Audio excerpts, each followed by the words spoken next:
when in the last episode we went to Chmielnica or Hopgarten, that was not the only destination we wanted to visit. You can see something here in the background. A bit of a tower, maybe a bit of a castle. And mind you, a very popular place. And I say very popular. So popular that we had to park our car on the side of a hill. There was no space in the parking lot anymore. The place is very popular, as you can see, and it's called Stará Ľubovňa. Actually, Stará Ľubovňa is a town next to the castle, but matters not.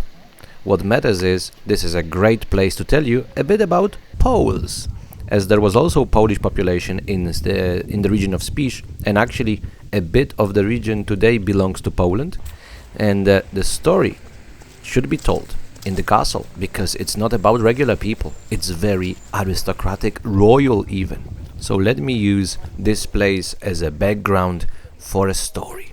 And our story beginning of the 15th century. We have two important people with two important crowns. We have Sigismundus of Luxembourg, King of Hungary, and on the Polish throne we have a Lithuanian guy, Ladislao Jagiełło. Both of them got their crowns through marriage. They married the two daughters of the late Louis the Great, the King of Hungary.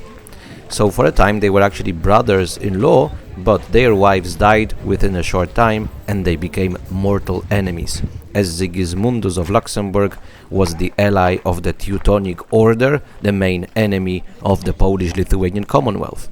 So when the war started between Poland, Lithuania and Teutonic Order in 1409, Szczibor of Szcziborzyce, we had him in the Game of Thrones in the episode 8, was sent by Sigismundus of Luxembourg to invade Poland, but actually the war within aristocracy in Hungary or Poland was not popular, because aristocracies from both places still remembered that they were allies not a long time ago.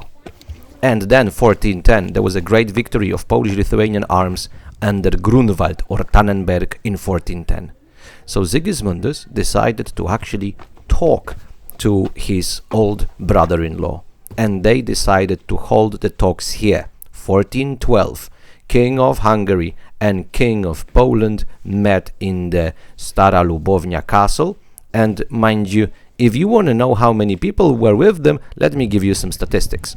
They needed 116 bakers and cooks, they killed 28 oxen, 382 sheep, 6,312 chickens, and they had 16,000 eggs, plus plenty of barrels of wine and beer. So 3 days, a big party, and successful, they signed peace. And very soon Sigismundus wanted to show to the world his good friends with Jagiełło now, and he asked him for some money, as he had plenty of conflicts all around still. And Jagiełło lent him a lot of money and received in return something called today the Spiš pawn. 13 towns with surrounding territories and 3 castles were under control of the Polish crown.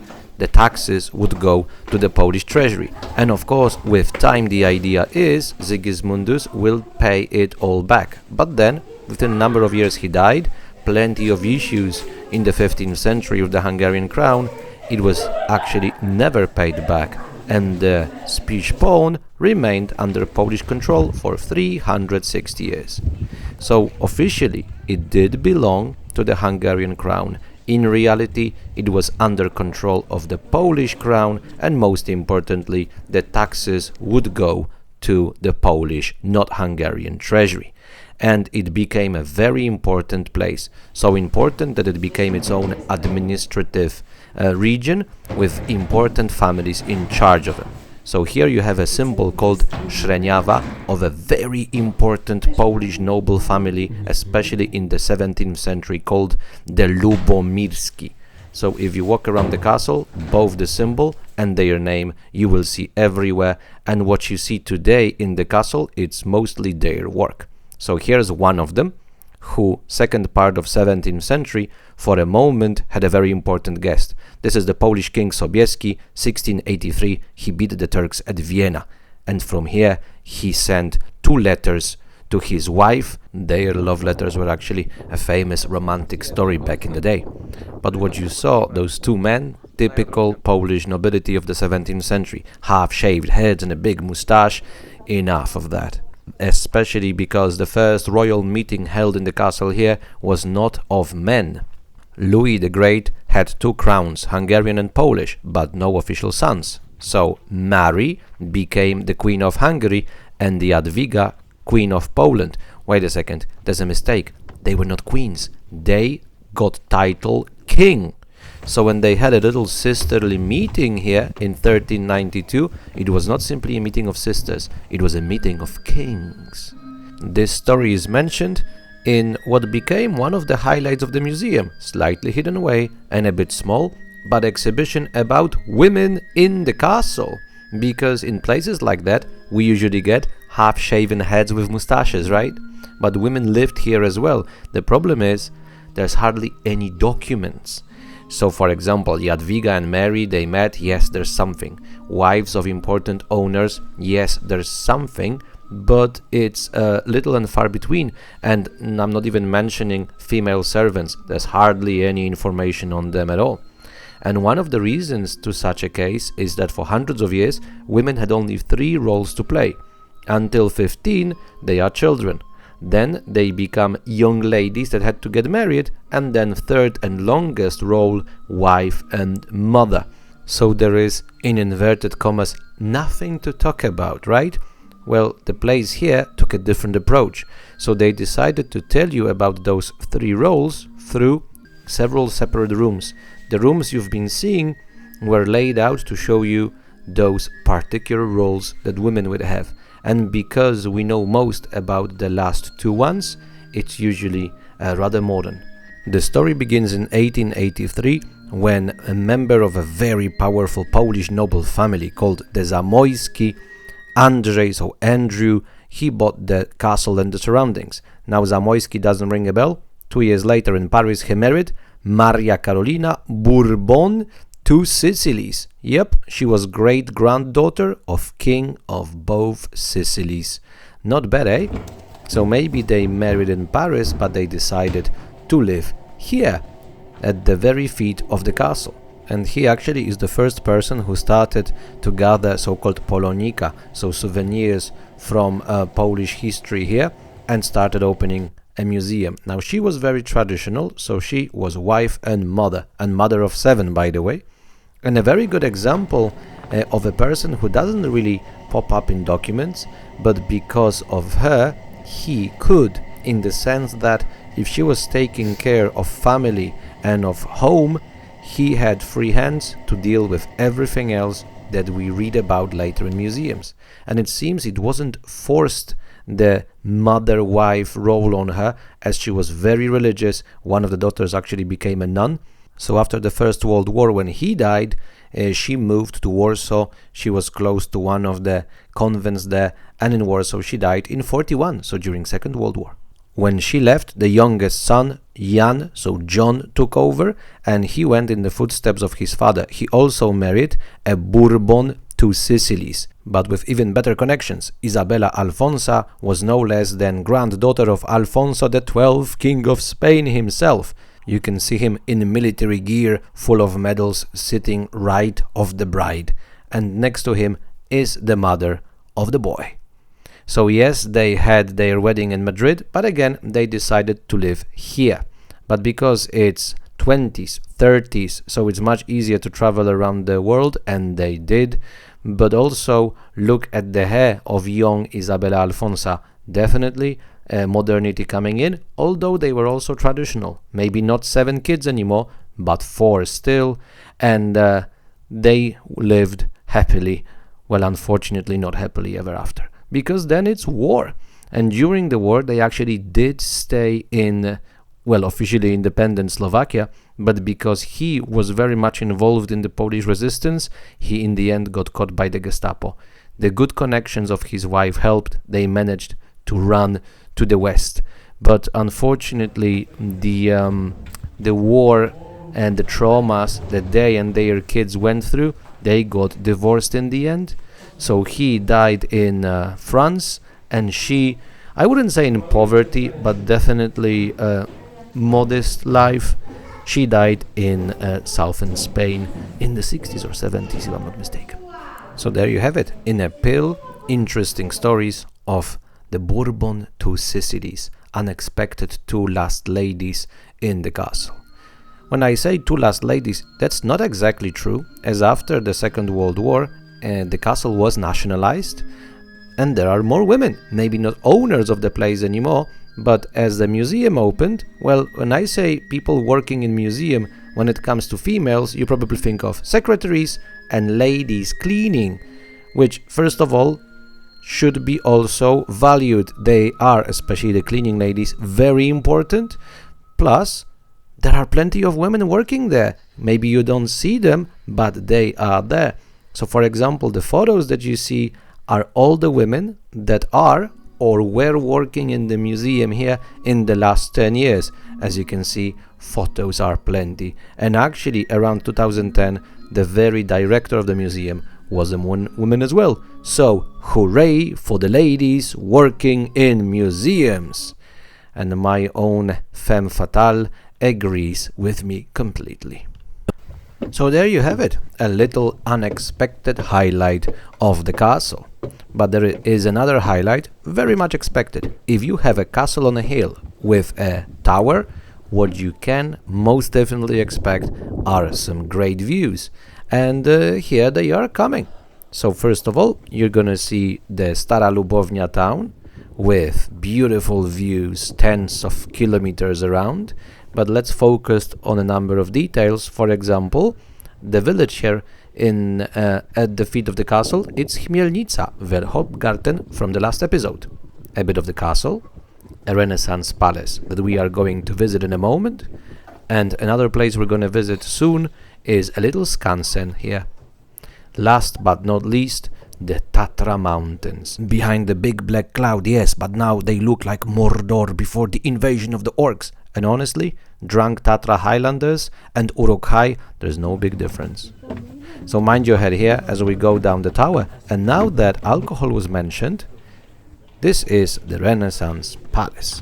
And unfortunately, actually a ruin today, but both from the outside and the inside, even if it's a ruin, it's still rather impressive, I'd say.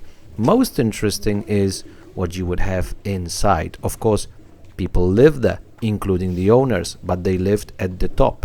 In the lower part, important, so to speak, institutions were there. So look what was at the very bottom in the cellars. There was a brewery, as of course beer was part of daily life. Everybody was drinking beer, and even if not in the castle itself, next to the castle somewhere there would be a brewery. And mind you, of course, if you're a very wealthy owner, you have other alcohols as well, but you want beer also. But the people living in the castle, they had particular number of liters per day for free. So for example, a baker would have 2 liters. If you work outside like a gardener, 3-4 liters. Best option is beer brewer, they had 6. But it's kind of understandable, right?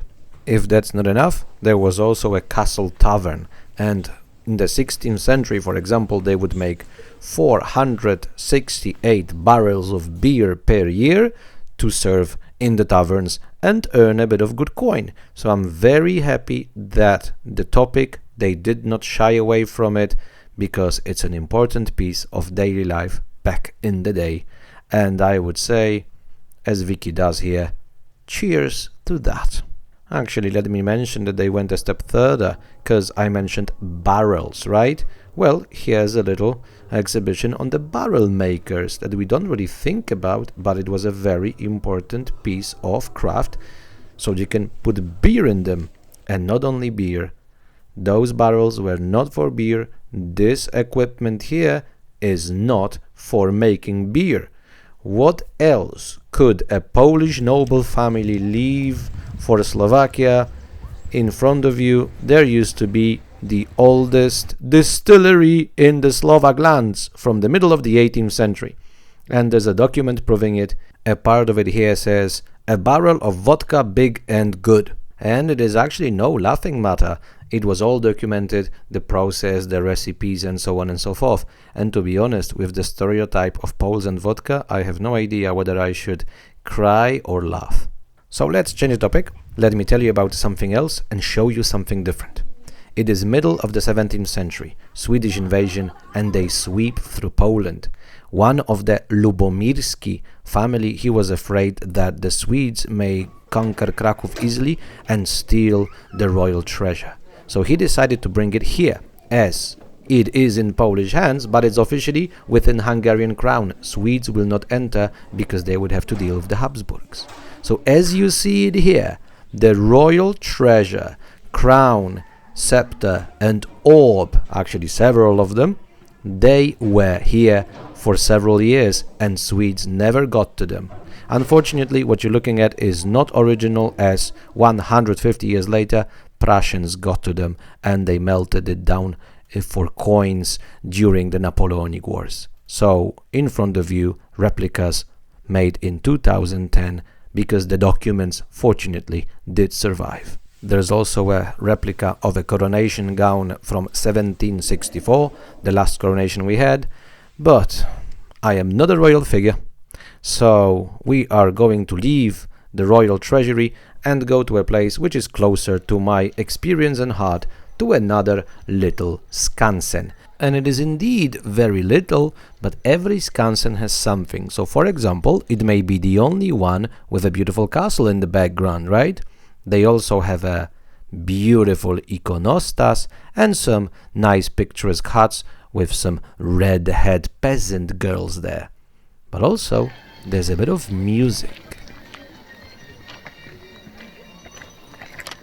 So let me use my lightning bolt magic again.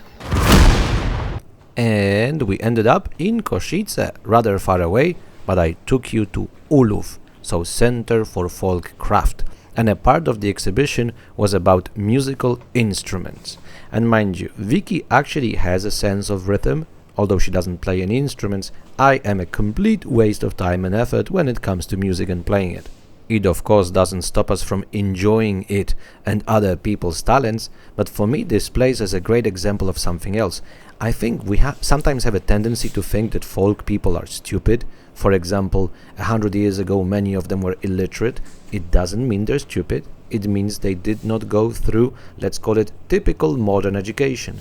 So if they cannot read or write, they cannot be architects or engineers, they have to find a different way to use their talents, as many of them have them. And here's a great example. They make instruments, and not only make the ones that for hundreds of years were known. In here they actually invented one, something called fujara. It's an invention of Central Slovakian shepherds, and it's so important it ended up on the list of intangible cultural heritage of the UNESCO. People in folk cultures really do not lack in ingenuity. And to show you we're not that different, here's Jackson 5, well actually Jackson 7, and here is Harry Styles of the time.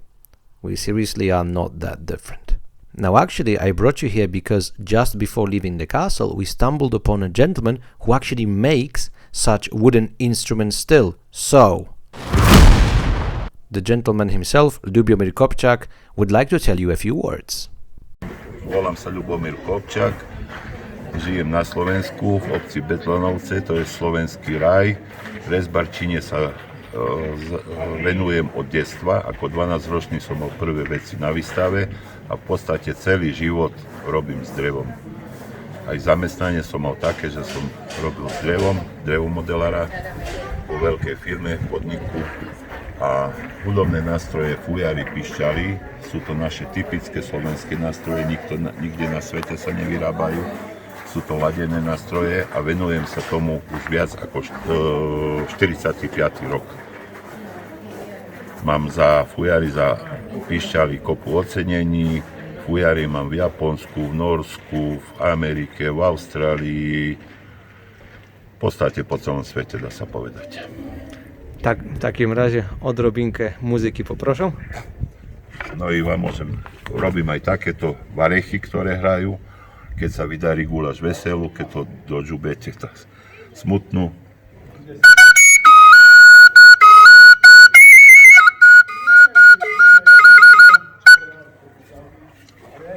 No i dali také pišťalky, U nás na Slovensku sa to volá, že koncová pišťala, pretože sa hrá na konci, nemá iné dierky. A je to ladený nástroj v C-dure, F-ka.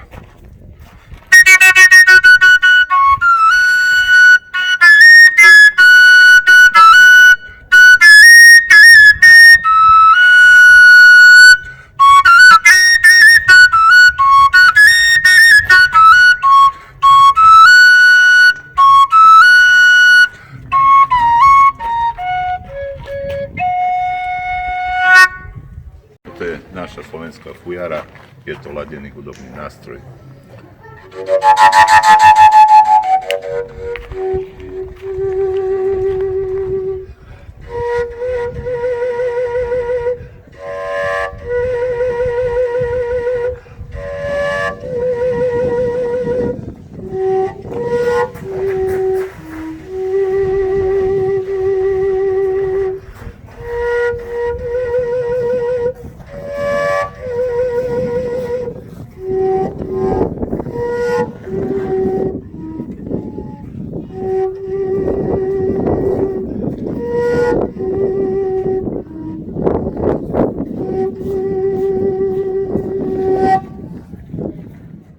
Please bear in mind in the future, people at such castle stalls are very often craftsmen and artists, and there are very few of them left, so helping them along buying something nice is a very good idea. But we felt so musically enhanced, we decided to join the fray, and the situation is ideal. It looks good on photos, but it doesn't make any sound, and considering my talent, that's great because people were not running away screaming. Anyway, after a bit of musical infantilism, it is finally time to rest. So much sightseeing does make one hungry, not only for food though. And distilling is not only history and tradition, it's also very much present. And here you have this castle distillery. So I know the restaurant looks very fancy, and actually it kind of is, but the plate you're seeing now in front of you, it's like 8-9 euros. So you can actually be fancy without crazy prices. It is possible. More importantly for us, supposedly they still here distill vodka in the good old ways with the recipes of the Lubomirski family from the 18th century. True or not, can't tell. What I can tell is if it's good or not. So we're gonna try 3 flavors. One is pear, the other, as it should be, plum. Śliwowica is a very famous thing all around here. And then probably the most important traditional strong liquor of Slovakia, borovička. Think of it as local version of gin. Now I don't like, for several years now, strong alcohols, so I have no idea how it's going to end. Actually, I have no idea how it's going to begin. But no risk, no fun. Let's start. Now do excuse me, but the description of the degustation is from off, because I do it in 3 languages, and you cannot have the first impression 3 times, right? Anyway, let's get into it. First is pear. Now I have to tell you, I do not like vodkas with pear, but fortunately this one goes in perfectly smooth. Usually it gets in and gets out.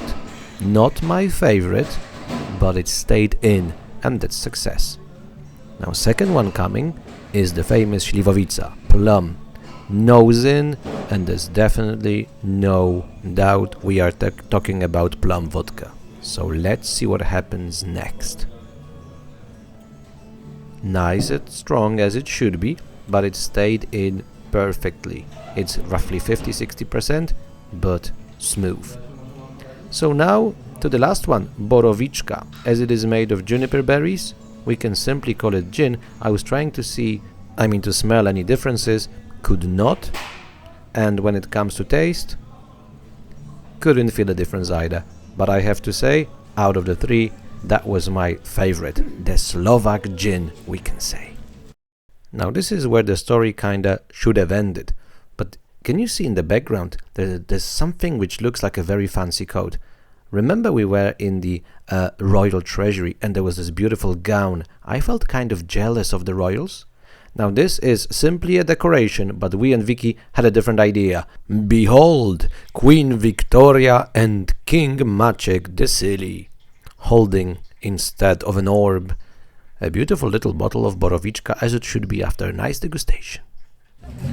Now maybe here we should have ended our episode, but we are going to one more place because there's one more very interesting person to talk about. Welcome to the gate to the Tatra Mountains. Welcome to Poprad, although we are actually not going to stay in the city center itself. Today's Poprad are two little towns. One is the very center, which actually used to be called Deutschendorf, the German village, which should not be any surprise after the last episode, but we are moving into a small district which used to be a separate town back in the day, and it is called today Spišská Sobota, but it used to be called Georgendorf, the town of Saint George, here killing the dragon as it should be and doing pretty much the same in the main altar of the main church. This is actually work of Master Paul of Levoča, but Georgendorf was small, so the church is small, so the altar is small as well. And to be honest, it is not the finest work of Master Paul. He could have done a bit better, but we are not here for that. We came to talk about a Slovak guy who also chose to become a Pole. Walking around this beautiful town, suddenly we see a hotel named Beniowski. Now that actually may ring a bell, because there were in the 19th century quite a lot of books written about the gentleman, plus he wrote his memoirs. Now when it comes to the memoirs, let me tell you this, he would make I guess a good Hollywood person, because, well, it's like Hollywood films basically, those memoirs. They're based on actual events. You cannot really trust a lot of things that are there, including the very year of his birth he got wrong. So I guess if you can find them, reading them will be a lot of fun, but take all the information with a bit of a grain of salt. Anyway, he did become a huge thing. The memoirs were translated into plenty of languages and plenty of people started writing things based on his adventures. But first of all, let me introduce his full name. Careful, here it comes. Matthew Moritz Michael Francis Serafin August Beniowski. Now I'm not going to use the full name. Let's stick to Moritz. Supposedly that was the name he was using. So let's do it like this. Using this gem of a town as background, let me tell you a bit of the official biography. He is born in the 40s of the 18th century in western Slovakia of today at Trnava, where we were in the episode number 13. His parents die when he's young, he has to take care of the siblings, but he did something else. He became an adventurer. And here's an interesting twist. He changes religion to Lutheranism, he becomes evangelical, and then he starts joining Polish rebellions against the king, which were ultra-Catholic. So here's a curious little detail. So he starts traveling to Poland, and one of his travels he got very sick with very high fever here in Spišská Sobota. And there was a family, actually they lived in the very building in front of you, a family of local butchers who decided to take care of him. Actually, one of the daughters of the family started taking so much care of him that they got married eventually. Now he keeps coming and going, and one of those days got caught by the guards of the castle, becoming till the very day the most famous prisoner there. She got him out, supposedly by getting the guards drunk and then taking him out under her skirt. Now he wasn't that lucky later when caught by Russians, who sent him to Petersburg, Kazan and all the way east to Kamchatka. But he was a tough nut to crack. So he started a rebellion in the town, they got hold of a Russian ship and tried to go to Europe through the Arctic Sea. Obviously not a good idea. So then Japan, Taiwan, Macau, and there they found a French ship that would take them to France, to Europe. But on the way they stopped at Madagascar, and he had a eureka moment, great place for colonization. So when they finally arrived to Paris, he started talking about all his adventures. Paris loved him. Louis XV, King of France, loved him as well. So when he told him about the plans about Madagascar, he got a patent for colonization. He was sent there, and after only 2 years, supposedly through mostly diplomacy, probably with a bit of colonization severity, after only 2 years, he was pronounced by the locals the High King of Madagascar. Then he returns to France. Turns out his idea about colonization are not very well received there, so he went back home to Western Slovakia, where he lived for a number of years. He had some children, but of course he cannot stay quiet. Took his family all the way to the US to visit his good friend Benjamin Franklin.